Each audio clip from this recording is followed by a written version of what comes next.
What's up, guys? Welcome back to the channel for another video, or welcome to the channel if this is possibly the first video you've seen of mine. On today's video, I just want to introduce you guys to another one of my cars.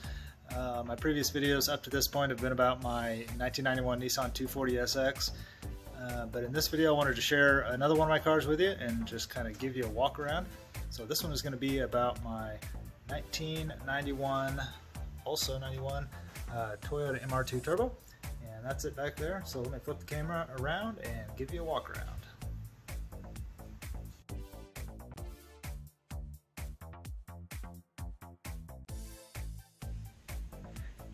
Okay, so this 91 MR2 Turbo I have had for, I would say, about 5 years now, 4 to 5 years. And I bought this car out of Oklahoma from a guy who loved it, had it for a long time, but he had let it completely dilapidate. And we literally pulled it out of his backyard. I drug it out of a mud puddle and it wouldn't run. But it was all there. It was mostly all a complete car, factory turbo car, but it was, let's see, was it stock? It was mostly, yeah, all stock when I got it. It had some really ugly 17-inch aftermarket wheels. But other than that, it was all just a stock MR2 Turbo. I think it had a shift kit in it, a shifter, short shifter, I'm trying to say. But other than that, just an original car, and it was originally a crimson red. I had it repainted a couple of years ago to what you see now, which is Toyota's Super Red, which looks 10 times better. Paint job came out really great. Had a local shop here, a friend of mine do it, and they did a fantastic job. They did a full color change on the car everywhere except the front, what they call the frunk area underneath what would be a hood here. That's still crimson red under there, but it looks fine. And then the engine bay, I took care of that myself, and I'll show you that in a following clip. But it is super red also now as well. So let's talk about mods. Okay, so from the outside you can see I've got some aftermarket wheels. These are Avid ones, 17.8 in the front and 17/9 in the rear. Got some TN type flex coilovers on it. And then all the bushings and the suspension have been upgraded and replaced, and basically kind of just restored the suspension that way. And the car rides really good, and it handles really good. I do need to dial in the coilovers a little bit. I think I need to play with the settings. It's a tad bouncy still, kind of has a front to rear bounce to it, so I need to kind of try to dial that out of it. But other than that, yeah, suspension is kind of locked in and good to go. Stance is right where I like it. It could definitely be lower, but I like my cars to be real drivable, so I like at least 1 finger gap between the tire and the fender on most of my stuff. So that kind of, I guess, wraps us up on the exterior, because it's basically 100% stock other than the wheels. And of course the paint being new. The paint's been wet sanded and buffed by the shop, and then when I got home from the shop I did a ceramic coat on it, which was my first car to do a ceramic coating on, so that was a good learning experience and was totally worth the effort. Ceramic coating is amazing. If you guys haven't done it, absolutely I recommend that. And then after that was done, I did clear bra on the car, and I also did that myself. So there's clear bra on the headlights, across the front section of the hood there, and then most of the bumper, and then there's clear bra on the mirrors as well. I don't know if you can see it. You might be able to see the edge where the clear bra stops, or maybe not. Yep, you can kind of see the edge there. In person you'll never notice it, and then you can see the edge across the hood, of course, which is normal. You always can see that edge. But yeah, so ceramic coating, super worth it. Clear bra, super worth it to protect your investment in your paint job and make the car super easy to clean. The ceramic coating does. Water literally just falls off of it. In fact, whenever I wash the car, I don't even dry it with a chamois first. I hit it with a leaf blower, and 90% of the water just blows off. And then I do hit it with a chamois after that, but there's very little left to dry, so it goes super fast. And now I think I'll take you around and show you the interior. Okay, so the interior, my goal for this car was just to have a really stock appearing interior. I didn't want anything overly aftermarket or overly custom. I wanted it to just appear like a Survivor MR2 from the 90s and just upgrade what needed to be upgraded. So door panels are all stock. I still have the stock seats in here as well. Driver's side seat is pretty beat. The seats are something I do want to replace in time if I can find the right seat that still looks mainly stock, but I haven't found anything yet. Glove box is open because I mounted my AEM wideband here on a little custom mount, and I did that because I don't like to see that most of the time. So whenever I want to see it, I can just open it up. I need to put a little double-sided tape or something on there. It rattles just a little bit.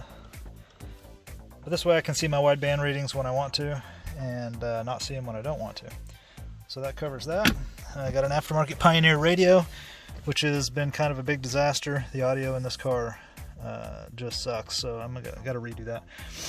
So that's one of my upcoming projects to make this an even better street car. Custom shift knob, that is one thing that I decided to do myself. I had an old 8-ball laying around, and I thought, you know what, I'm going to drill and tap that, that'll be fun. So I did that, and you know what, that's actually a really good shift knob. That works really well. Of course it doesn't look stock, it looks like an 8-ball, but that's the point. But I like it, so I keep it. Gauge cluster is mostly stock with the exception of the boost gauge up there that I added in. That is a JST 30 psi boost gauge, and it's all fully functional and installed in the factory spot there. So that takes care of the gauge cluster. Still got the stock wheel. I wouldn't mind changing the stock wheel for something out of a newer Toyota. I do want a Toyota wheel. I just don't want this big airbag wheel anymore. So that's on the list of to-dos. I do have the turbo CD box back here. I just don't have it installed right now. I took it out for something I was doing and never really got around to putting it back. So that covers the interior. It is a T-top car, obviously, as almost all of them are. Yeah, she's really just in good driver condition. Awesome little car. Got a couple little plastic pieces I need to reinstall. I need to reinstall the top of the clamshell there. A couple little things there, but I have all that. Just haven't quite got her buttoned all back up yet, but that's the interior for you. Okay, so coming around here to the back to the engine bay. This is where I've spent an incredible amount of time and work making this exactly what I want it to be. This started out as a Gen 2 turbo engine, just a USDM regular old Toyota MR2 turbo engine, and I pulled that out and replaced it with a Gen 4 engine from Japan, and it still has the turbo transmission that came with the car and upgraded axles. But the engine is a Gen 4 with a custom modified wiring harness from WireGap, and we have an upgraded intercooler, upgraded side mount and intercooler pipes, polished stainless there, and I believe these were from TCS Motorsports if I recall correctly, and works fantastic. Intercooler is a beast over there. A big old fan on it that I've got wired to run all the time currently. And turbocharger. Turbo is the stock CT15 turbo that comes on this motor from Japan, but I sent it down to ATS Motorsports in Texas and had them do their Sweet 16 conversion on it, so they rebuilt it and put in a bigger compressor wheel. And we've got a downpipe on it over here as well. I forget who I got the downpipe from. It was on sale either through, I think it was TCS probably, had the downpipe also. So I bought that from them, and then I have, I don't know if you can see it down there, but I've got an eBay mid-pipe, 3-inch mid-pipe, and then I built a custom exhaust for it. Let's see if I can get the camera down here to show you. There's the exhaust system coming out there. There's a muffler there, and a loop around pipe, and we've got a catalytic converter in there as well. Not sure how well that's going to show up in this video, but I built that whole rear section. And then the car is on a standalone ECU. It is on an EMU, it's on an ECU Master EMU, standalone ECU, which I bought from ATS Racing, and it came pre-tuned with their base tune and ready to go, and that worked out really good. It was more or less plug and play, and the tune was spot on. The car just started and ran, and I didn't have to do any tuning. Still have not done any tuning. Done quite a bit of driving on the car with no tuning at all. And I intend to get it down to ATS to have it dyno tuned, hopefully before long, because I want to turn the boost up. I'm only running about 12 pounds of boost on it right now, and it runs really good, but it needs, I can tell it needs more timing. They've got a really safe base map in here, I'm sure. So it definitely needs more timing and more boost. This engine can do well over 300 horsepower in its current state and be real reliable. I think it can do about 350 actually with this turbo, and that would be on E85. And this car is currently on pump gas, but I do have a flex fuel sensor installed, and the ECU is flex fuel enabled. So we just need to get some E85 in it and get it flex fuel tuned. And I have upgraded injectors that I got off eBay. They are 800cc injectors, and they're working fantastic. So Fuel system is good to go. I have a Walbro upgraded fuel pump, and it is an external fuel pump, and I'll show you that in the trunk here in just a second. I'll show you the fuel tank, and we'll talk more about that in just a second. But to cover some more on the engine bay here, you might notice there's not a whole lot in here. This thing has been extremely shaved and tucked, which is all stuff that I did. I cleaned the firewall off completely, welded in all the extra holes, removed the fuel filler necks, and removed the factory fuel tank. Is no longer in this car. Removed the air box and all the fuse boxes. The fuse box now mounts in the trunk.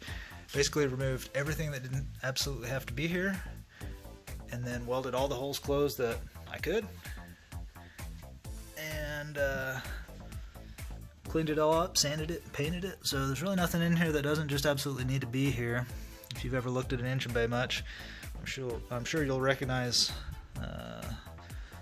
how little there really is in here, and that was really fun. I really enjoy cleaning up an engine bay like that. Got a modified water neck here.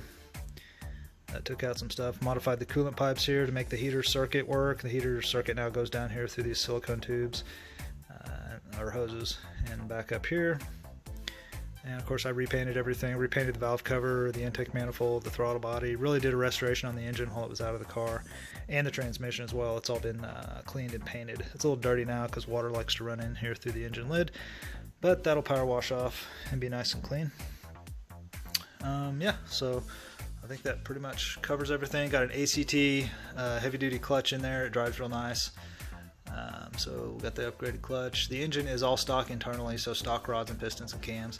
I'm going to leave it that way for probably ever, or as long as I can. If I can make 350 on this with a stock top and bottom end, I'm probably going to be happy just right there. Not really need to worry about it. I got a custom intake for the turbo, you can see there. This hose here is actually racing duct for race cars, usually used for brake systems, but can be used for anything. So that is an actual race car duct that you can buy from Pegasus Racing. That's where I buy all my stuff like that. And then I fabricated this intake all by hand. It's fiberglass, and it's based off the factory piece that bolts to the body there. But then I fabricated all this stuff here that you see there. And that has no air filter in it, so I'm running no filter at all.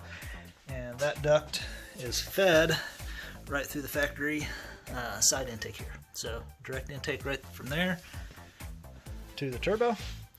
So that's pretty well ideal for airflow. Of course, no air filter will freak out a lot of you guys. I'm sure you won't like that. I've got no problems with that whatsoever. This is not a daily driver, and I never drive on a dirt road ever. So that is not an issue for me at all. Of course, I could suck up a bug or something, but anyway, nothing like that bad has ever happened yet. So kind of crossing my fingers on that. But yeah, this car makes the absolute sickest sounds as well, because there's you know, no filter, no baffles or anything. So, and all the noise from the turbocharger comes out right here, and your ear is right there. So you're getting all sorts of awesome turbo sounds coming out right here. This is the funnest sounding car, the best sounding turbo car I've ever owned. So, you know, by far. So I think that more or less covers all the engine and drivetrain stuff.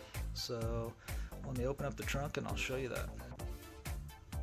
Okay, so here's the trunk, and you can see where I've got the factory fuse box mounted up here. I've got all the wiring routed through the firewall, and I built a custom mount right here to hold the fuse box, so it's super sturdy. Trimmed out the carpet around it. It'll actually fit back there really nice and flush as soon as I'm done with the ECU install. The ECU is behind here. That's why this is all wrinkly, because I had it pulled out, and I've just got to make a mount for the ECU, tidy up the wiring harness, and then all this carpet will lay back and all those wrinkles will be gone. And then the most obvious thing here, of course, is the fuel cell. So I told you earlier that I took out the factory fuel tank, which runs down the center of the car, and that was mainly so that I could clean up the engine bay and get rid of the fuel filler neck and all that. So my solution then was to put a fuel cell here in the trunk. So I have a 10-gallon fuel cell here, and it is connected to my fuel gauge, so it does work.